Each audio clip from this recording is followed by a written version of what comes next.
And Melissa, thank you. The Obama administration extending the deadline for people to enroll in health insurance under the new healthcare.gov. Instead of March 31st, this Monday, individuals who've had a hard time signing up now have until mid-April.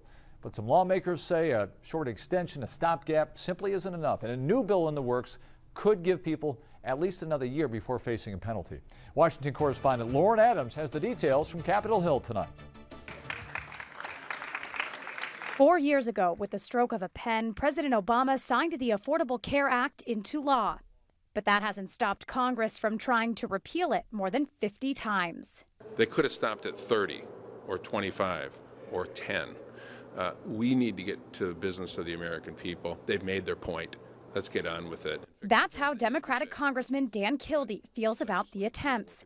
But the Republican-controlled House of Representatives has taken issue with many of the law's provisions, including the employer mandate that would require business owners to provide health insurance to each employee.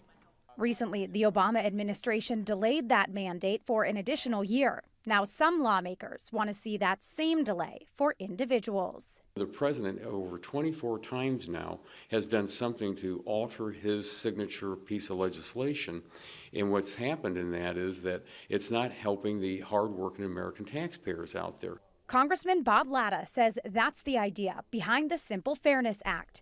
It's a bill that recently passed the House that would delay the penalty for an individual who declines to enroll in a health care plan this year. Instead of facing a fine this year, the individual would not be penalized until 2015. We want to make sure that the hardworking American taxpayers get the same break that the president's giving to everybody else. But Kildee says the mandate is beneficial. It is important that everyone take responsibility for themselves so that the cost of one individual's health care isn't shared with all of us. So the individual mandate's important.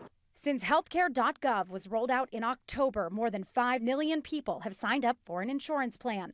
But the individuals who haven't enrolled, Latta says, should not be penalized. We want to make sure that people don't get stuck with this thing, because Americans are saying out there, this is not what we wanted. The effort may be a long shot for the Republican-controlled House of Representatives. The Senate hasn't taken up any legislation aimed at repealing the president's signature law, and Obama himself has said the law will not be repealed as long as he's in office. Reporting in Washington, I'm Lauren Adams.